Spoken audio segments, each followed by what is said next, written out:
Hello and welcome to another episode of Open World Chat. I'm John Odom. Jim Dandino and I recently had the great joy of speaking to Greg D'Alessandro, who is the CEO and editor-in-chief of Weekly World News, which is undergoing a bit of a renaissance these days, and it was a blast to talk to him and get a sense of what's going on and where the publication is going. Before we get into that, though, for those who remember last time around, we spoke to cartoonist Shannon Wheeler about the work that he was doing. And at the end of the conversation, I mentioned that we were going to be talking to Greg and talking about Weekly World News.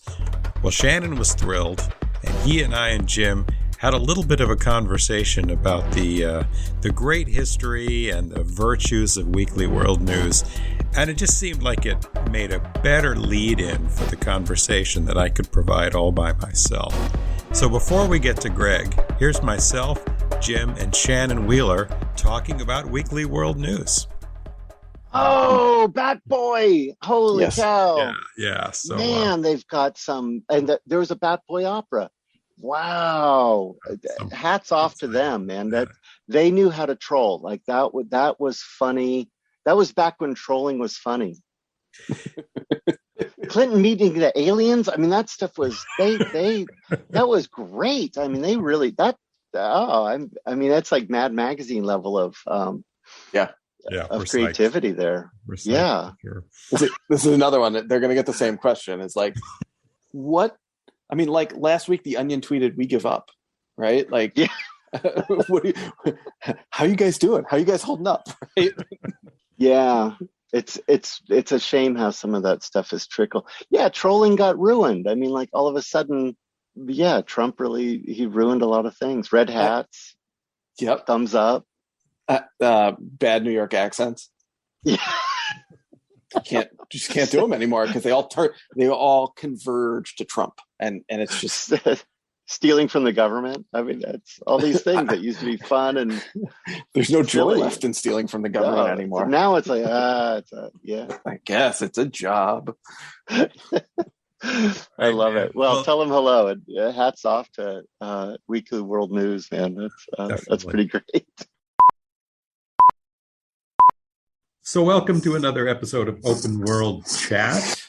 This is the podcast where we have a video game name, but we never talk about video games. Jim, we'll get there.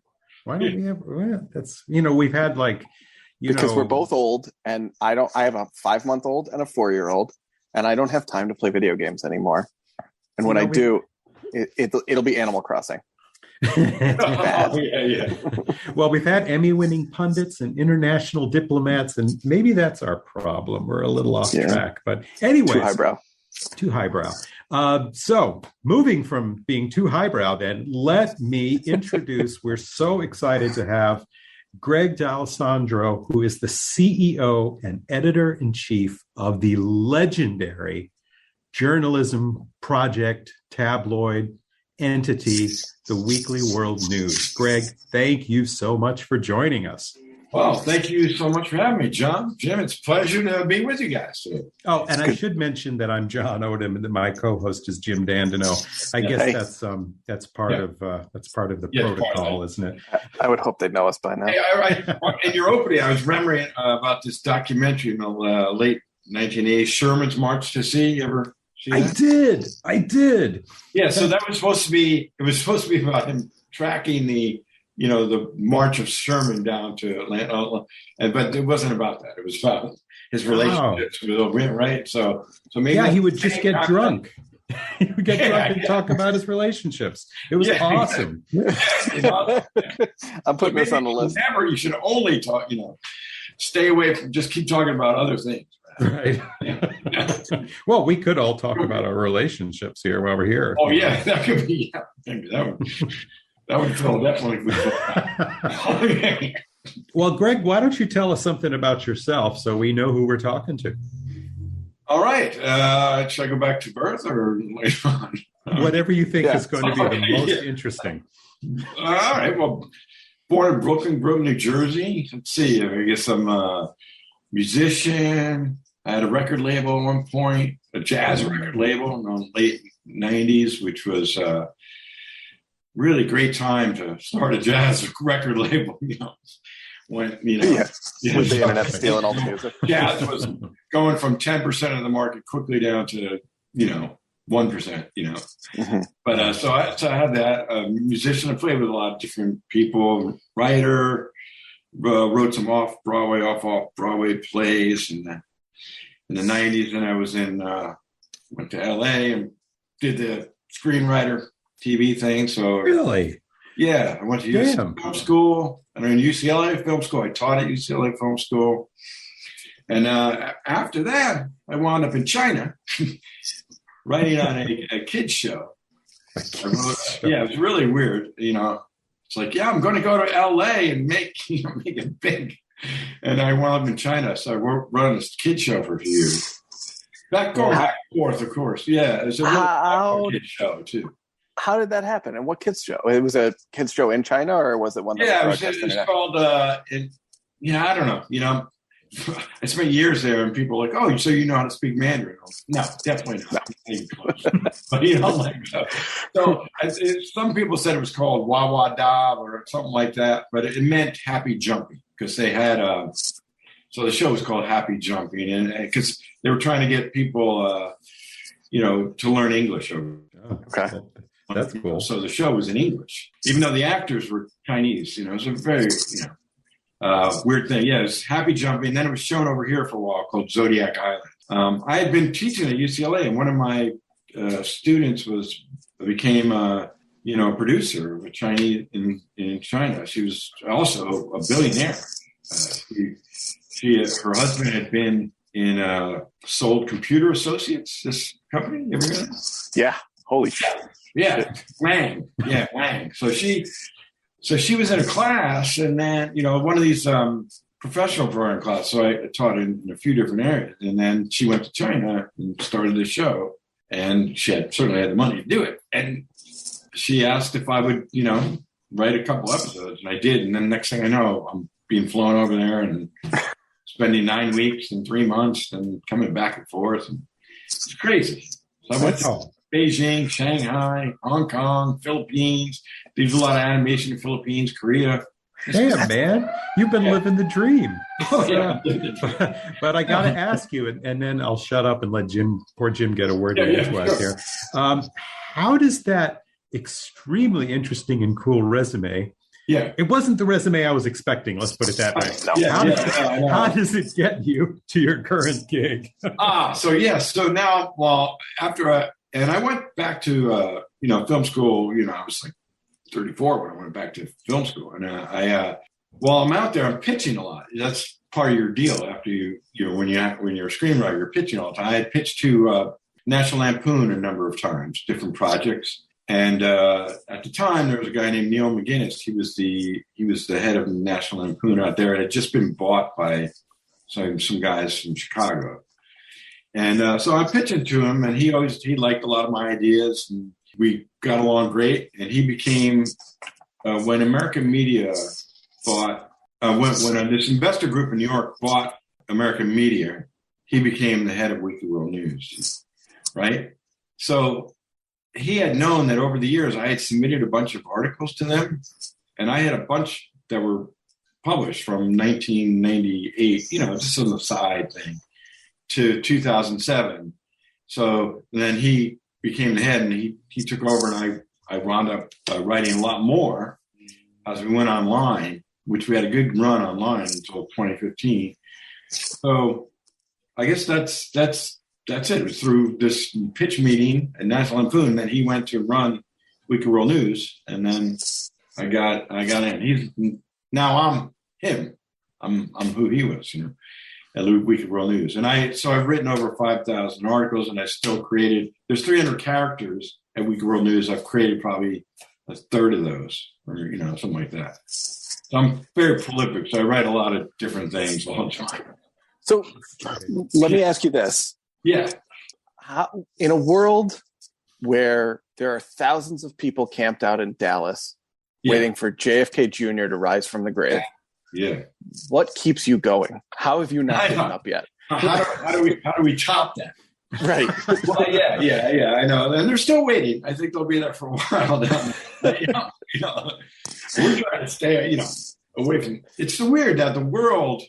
We've been mentioned a lot now lately in the last couple of years because we don't like to use the F word, which is fake news, But some people will think of us when they think of fake news, So, but now today, that term has gotten all, means something completely different. It means like to deceive people, manipulate and deceive. But that's not Weekly World News we were entertaining and inform a little, So I think that's what I'm trying to do. We're trying to go back to we're working on going back to that original purpose. And Weekly World News never from 1979 had any, it wasn't very political. It was always apolitical. Sometimes we write about, Hillary Clinton's dating an alien, and then she had a baby with them and stuff. But it was all fun. As a matter of fact, she got a kick out of it. King got a kick out of it.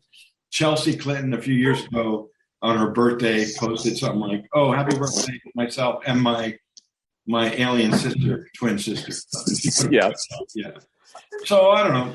To answer your question, I think that's we're trying to go back to that time where it's more about imagination and fun and playfulness, and get away from this craziness where you can't believe anything, that you're in the news, Right. Is it fair to call you the professional wrestling of the media? Yes, some people would say that. Yeah, as a matter of fact, when sometimes I talk to people, they use the term, which I didn't know. I found out a few years ago. K-fan or hip-hop, right? Yep. So, you keep the act going. Yeah, exactly. So a lot of times when I'm talking to people, that's that's the way we're playing it all the time. But for you guys, you're getting a little bit of behind the scenes too. A little bit. We've broken kayfabe. Yeah, I'll tell you exactly how it's gone. It's got a very good history back to 1979. It's really incredible. Oh, 79. Okay. 42 years. 42 years. Yeah. October 16th, 1979. Wow. Got chapter and verse there. All right. Yeah. So who's your favorite character that you've created? I like this character, Manigator, which is a half alligator, half human, right? So Manigator was found in the swamps in Louisiana, but these guys were fishing in the swamp, and then they hooked this beast comes out. It's like a guy, an alligator who's bleeding.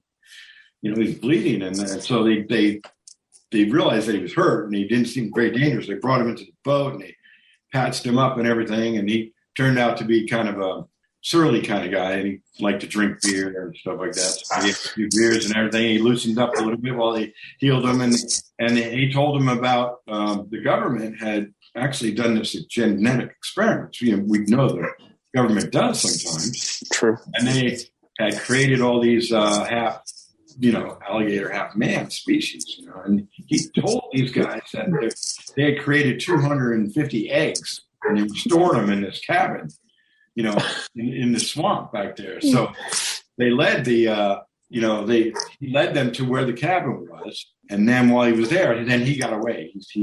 He left. He's feeling better, but they called in the FBI and everybody, and they destroyed all the eggs. But fortunately, the truth is they didn't destroy all the eggs. There's still about a dozen or so manigators out there. Mm-hmm. Yeah, I like because he's got like this Bill Murray kind of attitude about him. Like Caddyshack Bill Murray? What? Yeah, like Caddyshack. Yeah. I like Bill Murray. Yeah, so he's like that, but he's you don't want to get too close to him too. He can be dangerous. I can imagine. Alligator. Yeah, absolutely. So I have a question. Jim and I are both. If you've looked at the show, then you probably have figured out that we're big comics fans. Yes. So from that perspective, I'm wondering, do any of your characters ever like cross over and have team ups or battles, or are they all in their own little silos? Oh yeah, that's an excellent question, and that's what we're working on now. So we're trying to now. It wasn't before labeled like the Weekly World News universe now. So we are trying to bring them together because they've been scattered all around the world. We have the Lake Erie Monster. We have alien headhunters down in Brazil or something like that. So they're all over the place. Now I'm trying to bring them closer together and interact. So that's exactly what we're trying to do. Bring Manigator together with Frankenstein or Hogzilla or, Bigfoot Hooker has always Hogzilla. Yeah. Bigfoot Hooker was another character I like a lot. Been connected with, friends with Batboy for a while. So hey, Jen. That's a great thing because we're trying to, some people describe us as like mini Marvel, So we have this universe of 300 characters, and which lends themselves very well to comic books too. There was one that was actually written that had a bunch of the characters in it, but it's been a while. Well, you could have super teams, and this is great. This is great. Although I think the protocol would be think of the right way. That's what we want to do. I think the protocol term would be Weekly World Newsiverse. I think you have to say it that way these days. Weekly World Newsiverse. Newsiverse. I think that's more that captures the zeitgeist a little. So yeah, that's good. That's very, very good. We have something. Did you ever hear of something called the Sandbox? I'm not sure. What's the context? Like this game. It's like this user. It's in the metaverse, right? So okay. I have no idea what I'm talking about, but I mean, I know we're doing this, so it's not me. So we're creating this. We bought some real estate, in the Sandbox. So you can look it up. And we have we're creating a Weekly World News planet in this Sandbox.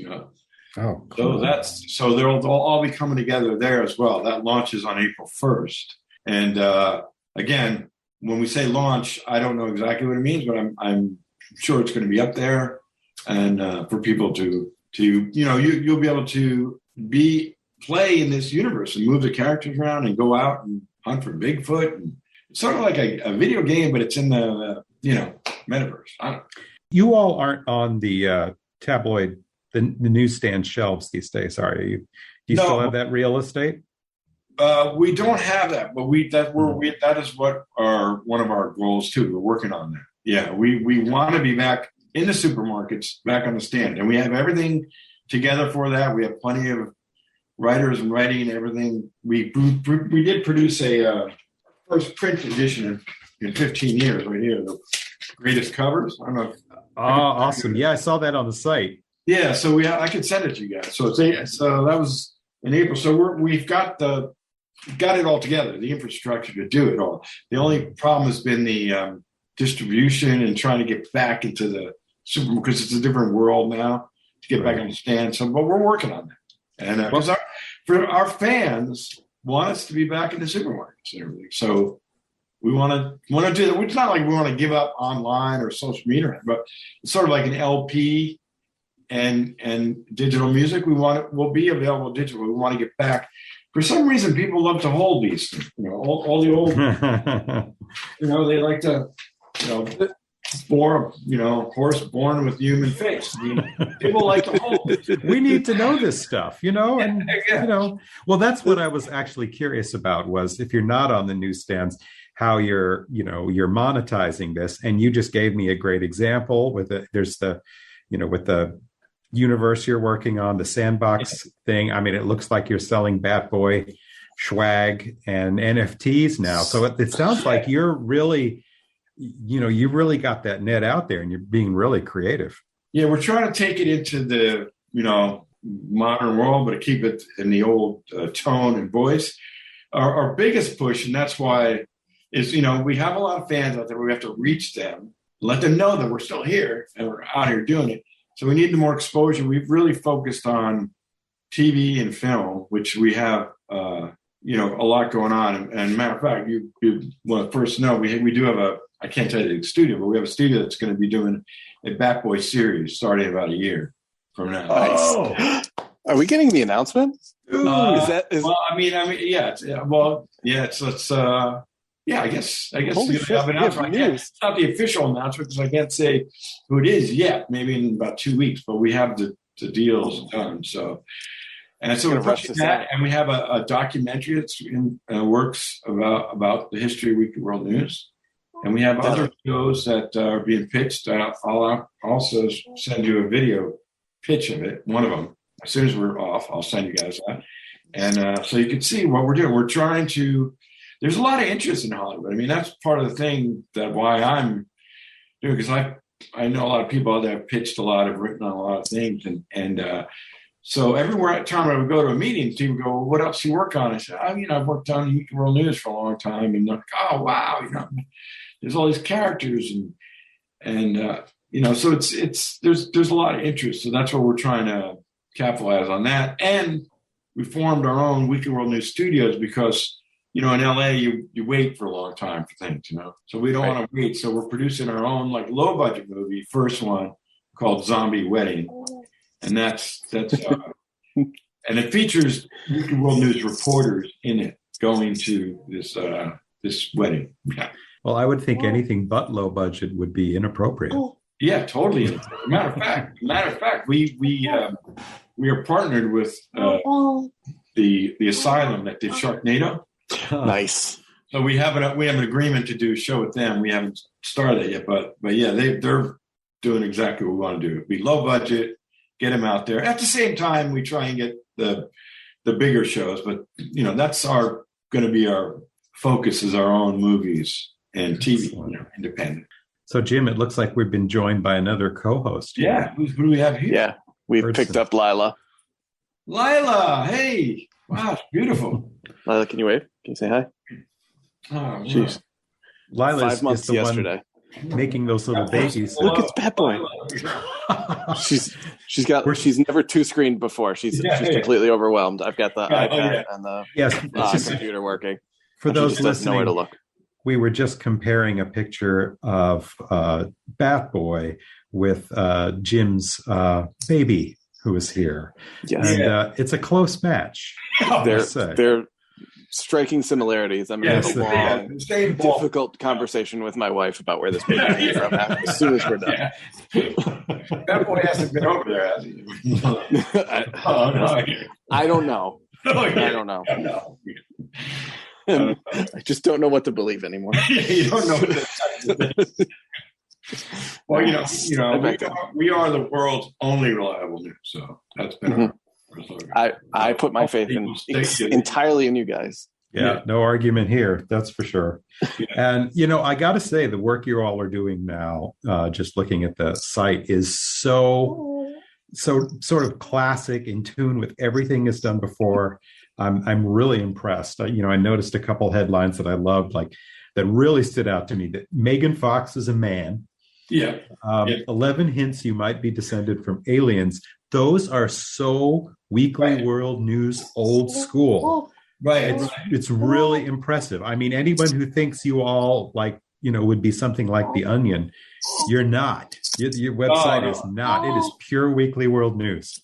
Yeah. We have the 4 ways to curse someone is a popular article. Or 7 ways to know that your neighbor's a zombie or an alien. I think alien. Yeah, some stuff like that. People like. Weekly World News had there's a lot of conspiracy stuff, but there's a lot of prophecies, Nostradamus, and biblical prophecies. There was a lot of that. And we had columnists like Dear Dottie, this very opinionated advice columnist, and Ed Anger. I don't know if you guys remember this. There was a guy, Ed Anger, who was a really far-right lunatic, written by someone on the left. But I mean, the problem we haven't revived Ed Anger. Ed Anger is probably the second most popular after Bat Boy, believe it or not. Really? But we haven't used him in a while because what happened is he became real. First there was Bill O'Reilly, then there was Glenn Beck, then there's all the way to Alex Jones. And if we put something up that's outrageous, like he said, we want to pave the rainforest, stuff like that, or give teachers guns. He had all these radical, silly things. But now, people are actually saying, they think if we publish something, they think that it's actually, we're that way. So we're reimagining that, My first thought was how could you drop him now? It's so current, but then listening to what you say, oh my God, you're right. It's not his time. That's sad. Sometimes I put up older Ed Anger just to see, and I repurpose it, and I got to take it down. The comments are, they just think they think he's real, like he's this real guy going off. I'm like, no, he's not. So now I think we're going to introduce Ed's son. So Ed Anger's like 82 now. His daughter is like in her 50s, so she's Kim Anger. Kim is going to be far left, and he's going to be far. Then I can put them up together, and they can go at each other like point counterpoint. Oh, brilliant. Yeah. I love that idea. Yeah. I've actually pitched this at like multiple sites, multiple times, just like an insane point counterpoint article format where it's one person says something completely absurd, and then the counterpoint is just no. They never buy it. Nobody ever lets me do it. That's very good. Yeah, because people are like in their own silo. Like you can almost tell what someone reads or what they watch by talking to them. Like you're like only listening to Fox, or you're only listening to CNN, or you only it's like, well, like, and I guess this is kind of a more serious question, but like, do you feel like you have a role in media literacy discussions? Because making stuff that is so outlandish and so absurd helps people kind of distinguish between the accurate news and the completely made up huckster horseshit. Yeah, I think that's a really great question. I mean, I think people look at us like this is like the relief, like this is like the real. This is what it's supposed to be when you are making up stuff. Using the imagination. This is what it's supposed to look like, not like this other stuff where, you know what I mean? So maybe in that way we can be helpful to show that this is what this is supposed to look like. The fake. This is the Onion. We're different than the Onion, and now the Babylon Bee is like on the other side. I don't know if you guys know the Babylon Bee. I mean, oh yeah, they're like the right wing. It's like they're both like satire, but clearly from one viewpoint. Both. So It's hard. They're not really serving, telling people about media literacy that way, because we're like this whole other thing where like you go for relief. Like, it's clearly these people are having fun, but maybe sometimes this stuff will be true. We have had things like, matter of fact, UFOs and aliens. We've had so many articles about it, and now the Pentagon releases all this stuff that's like proves that Weekly World News was right. Y'all are ahead of your time. Yeah, maybe. There you go. It turns out, thank you, Blink 182 guy. It turns out the Weekly World News is actually on the top here. Yeah. Right. Well, you're right. There is something very almost cathartic about the Weekly World News in this day and age, as they say. It's you're performing a public service, I think. Yeah, maybe. I mean, I didn't think about like. Some people said, "Oh, don't talk politics on Thanksgiving dinner," because everyone's in their own rigid, spot. So, but maybe they could always talk. Maybe Weekly World News is something they could talk about. Mm-hmm. So I was let's see, like a story like our old one. I was Bigfoot's love slave. That'd be something that everyone can like discuss. Like a true water cooler conversation. Yeah, that would be. More, I mean, because you can't talk about things now, right? You can't. And you mentioned like, oh, I just got my booster shot yesterday. I'm like, what? Some people are like, why is that controversial? I don't know. You could talk about the politics of Mars, I suppose. Completely remove yourself entirely. There was a Starbucks that was opened up on Mars. Rover saw got a picture of that. That might be something. Well, you must have so much fun, man. This just must be the most fun gig in the history of history. Yeah, I mean, it's sort of like it's just my brain works in that way. It's a lot of people who write for us work in that way. So it's like, oh wow, you can actually, we can actually make money and build this thing into a big brand again that we all love. I don't know. Like Bat Boy has become this really iconic character all over the world, actually, because Weekly World News, once we went online, it spread, to England, India, Australia, Japan. Japan took a bunch of our online articles and put them, translated them, and then printed them for about 4 or 5 years. They were big fans of Weekly World News. It's crazy, So everywhere you go around the world, they all have these cryptids, mythological beasts, like every state in the United States. I don't know what it is. Actually, I don't know what it is in Vermont offhand, but I know about what is it? We have Champ. The lake monster. Yeah. Yep. Oh, it's a Lake Champlain monster? Yep. It's Loch Ness monster, but in our wannabe Great Lake. Oh, okay. Yeah, because we have we read about the Lake Erie monster. We almost had a film about it. Lake Erie monster, Bessie. And then someone called a Lemmy, but I didn't see it. You got Champ. We have Champ, and it is really a thing, although I don't think there's been sightings for a while. It's described as much smaller than the Loch Ness Monster. It's small enough that it sounds like people are seeing big sturgeons, Yes. Oh. Yeah, but every state, like New Jersey's got the devil, New Jersey's got Mothman, Chupacabras out west. I find out about ones all the time. Something called the Wendigo in Minnesota. Oh, the Wendigo? Wendigo, yeah. Yeah. I am big into Wendigo lore. Yeah. That's a good one. That's creepy. Yeah. Well, now you've got another one. You've got Champ. You've got another whole series to go. Yep. You hear about it. And then you got, all sorts of forms of Bigfoot, Sasquatch, Yetis, skunk ape, swamp monster. They're all over the place. But we always hear about, new creatures and around the world too. They all have their own. These like Australia drop bears. You hear that? No. Oh yeah, drop bears. You got to be careful. Like you're walking around. It's these aggressive koalas drop out of the. I never trusted those guys. No, they don't have trustworthy faces. You got to watch out for the drop bears. But if you talk to people in Australia, they've seen the drop bears. Some of them tell the tourists about them, like just to scare them, and they think it's a joke. But a lot of people, as with a lot with the big Weekly World News, a lot of people do believe in. So there's a lot of bear sightings. Cryptozoology, I believe. It's a big thing, right? Yeah, exactly. So there's and everything came out of when Weekly World News started. It started as like bizarre but true stories.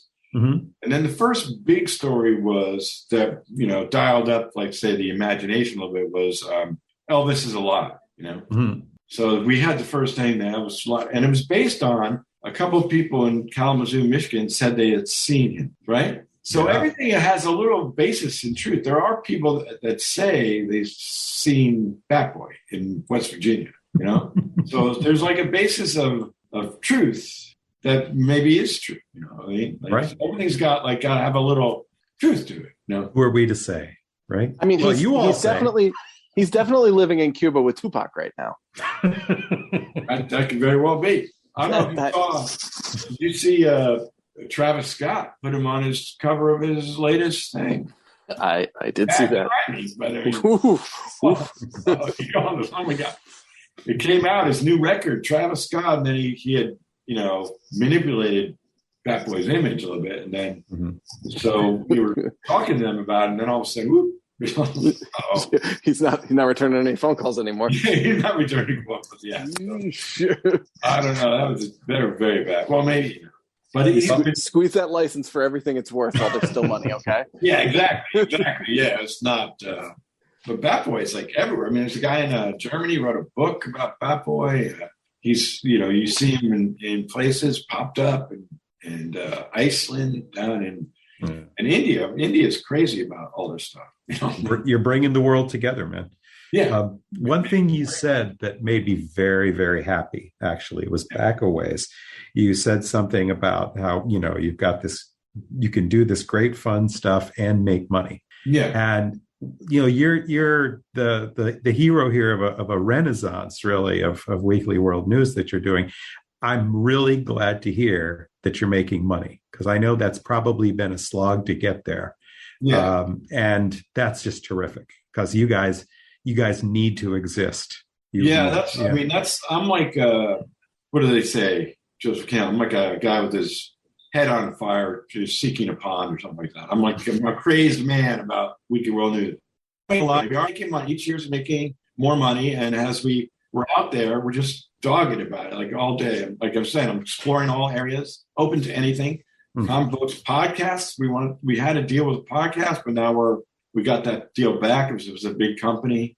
It got way too complicated. So podcasts and just to get the word out, because I do think a lot of people would, in the new generation and would find the Weekly World News very appealing and awesome. And right now, our biggest following is Facebook. There's 150,000 right now that we've grown like 3 years. Yeah. And it's a good community there, exchanging, comments. And the average age is 25 to 44. I mean, 64% is 25 to 44, which is right in the key demo. Key demo, yeah. But it's not, people always think, oh, it's like this old legacy brand. I'm like, I know, but we don't have very many over 55 that are following us, but we have a lot of people.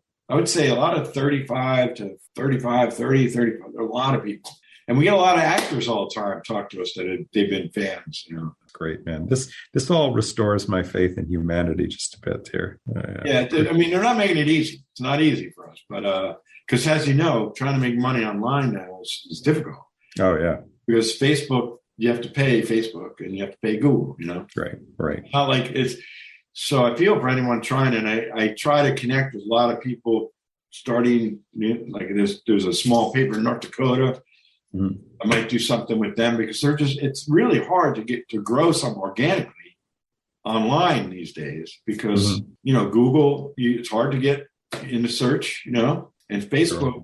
If we have 150,000 people and we post something, they're only going to show it to 10%. Yeah. Right. So everyone can come that follows us, they can come look, but they're not alerted to that we posted something. So sure. How do we get more than 10%? Well, we got to pay Facebook.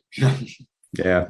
They'll happily share it to all our people. We just have to. Never-ending struggle there. Yeah. Yeah. So a lot of people do, and which we start doing is people can sign up on our website for our newsletter. Because if you grow your newsletter to, get a lot of people on your newsletter, then you don't need Facebook. And Weekly World News, when it was also in the supermarkets, it did also have a subscription. You can get the paper delivered to you every week. So we definitely want to look at that. And we'll have the newsletter, and then we want to get it back on the rack in the supermarket. Yeah, that would be fun. I'm looking forward to that.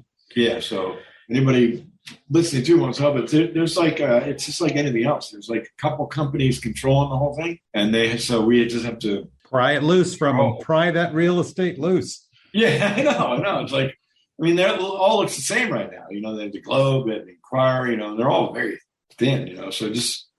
We've been the black and white for a while to stand out. Yeah, we've tried to remain black and white in everything we do. So I think your world that you represent in Weekly World News is a pretty black and white world. So that's good. Exactly. Well, Greg, thanks again for joining us. This has been an absolute blast, and we will have you back again. Absolutely, that'd be great. Yeah, thank you so much. Very right. Thanks for listening. Our theme music is by Christopher Piatek.